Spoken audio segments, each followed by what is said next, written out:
Pero esta no es la que voy a hacer una metáfora que no considere al principio y por principio a los muertos, a nuestros muertos, a nuestros incontables muertos, porque no doy de ninguna manera ninguna cifra por muy oficial que haya sido, porque a partir de los escombros no sabremos más quiénes se encontraban.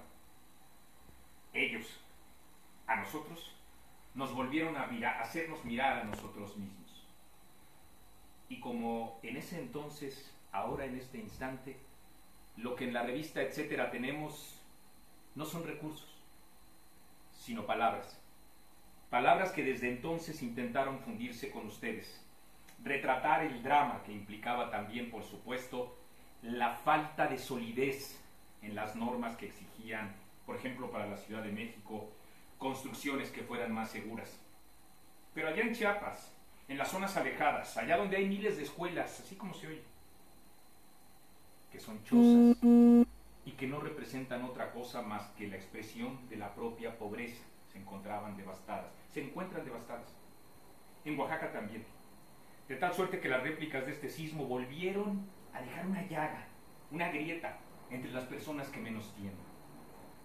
Esas personas fueron olvidadas, han sido olvidadas.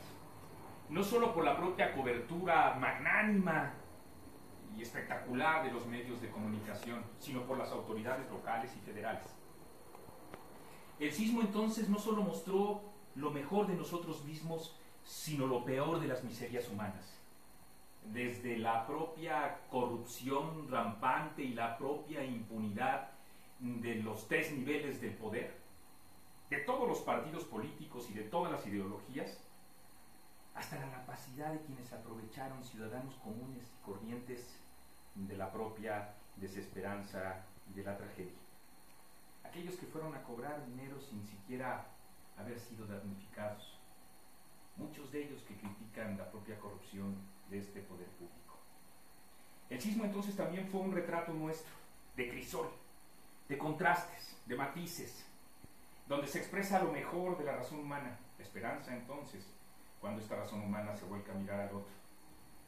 Pero también, por supuesto, el enojo y la desazón.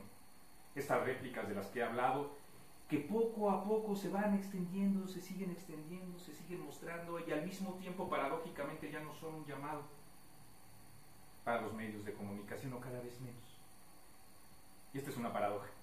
Mientras las réplicas del sismo persisten, son consistentes, se van disminuyendo poco a poco en la atención de los medios. Como si la vuelta a la normalidad implicara el reconocimiento de que quienes menos tienen son, como esta situación, también los que más sufren. Y ese es el problema también, que abarca a los propios medios de comunicación, fascinados y empecinados en lograr en el imperio del clic o del rating lo mejor del espectáculo para vibrar y conmover desde el cómodo veredicto de una computadora o la televisión, en donde se va diluyendo la solidaridad, porque eso es más allá de un clic, de la imagen o del llamado que exige o que pide, como para lavar la buena conciencia, el tender la mano al otro. Ya no es el código y el cómodo veredicto de la era digital la que ha mostrado nada más su propia insuficiencia como organización de la famosa sociedad civil, ¿no?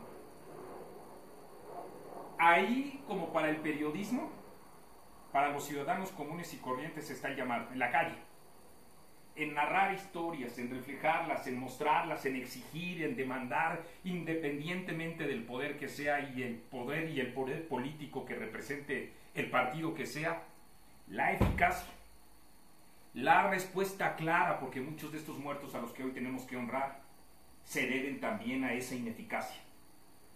Y ese es el periodismo en el que creemos y con el que intentamos contribuir con todos y cada uno de ustedes en nuestra cobertura. Lo seguiremos haciendo, con los recursos que tengamos, pero con la expectativa de que el periodismo verifica, anota, señala, registra, demanda, no pontifica, ni tampoco adquiere una militancia en favor o en contra del gobierno porque sea una consigna, y menos aún frente a una situación con la que hemos vivido. La vuelta a normalidad es una discusión bizantina. Nunca jamás volveremos a esa normalidad. Ni en el propio panorama de la Ciudad de México, ni de Morelos, ni en el recuerdo de cada uno de nosotros. Pero esta entonces implica incorporar esto como un aprendizaje.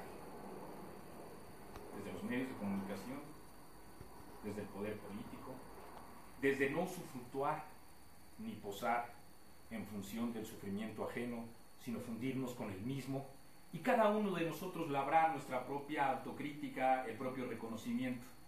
Porque en esas miserias humanas el espectáculo, la distorsión noticiosa, el invento informativo, la acusación recíproca, el abrevar de la desgracia ajena también muestra nuestra propia miseria. Este es un motivo de recuerdo, de recuento y también de refrendo de compromisos. Ese es el nuestro. El permanecer atentos y alertas a estas réplicas que las eran y que lo seguirán haciendo si la perspectiva ciudadana no demanda y hace suyo también, más allá del momento, más allá de la emoción incluso, más allá de la disposición por ayudar en la situación específica de cuando se dio el sismo, entender que se trata de largo aliento, saber que vienen meses difíciles. No me refiero a los cientos de edificios de la Ciudad de México, me refiero a los poblados de allá de Morelos, a los de Oaxaca, a Juchitán, me refiero a Chiapas, cuyo gobernador gasta cantidades ingentes y no las ha transparentado en los medios de comunicación y en consecuencia recibe la respuesta de los medios de comunicación por no criticarlos. Me refiero a mantener el recuerdo permanente y el sentido de la trascendencia, del pasado inmediato, del presente y de proyectar precisamente ahí, en esos sectores menos favorecidos y en esa autocrítica de los propios medios de comunicación, la posibilidad de fundirnos. Sí se puede, sí, desde luego que sí se puede, pero no como una proclama, sino como una formación del carácter ciudadano en el que nos encontramos y de cubrir con cada uno de nosotros nuestro granito de arena. Ese es el intento, ese es el esfuerzo que nosotros haremos. Estamos honrando a nuestros muertos, y la manera de honrar a nuestros muertos es mirar también a sus deudos inmediatos, tender la mano, contar historias, demandar del gobierno y ser, antes que nada y después de todo, mejores personas. El 19 de septiembre en ese sentido no puede ni debe olvidarse.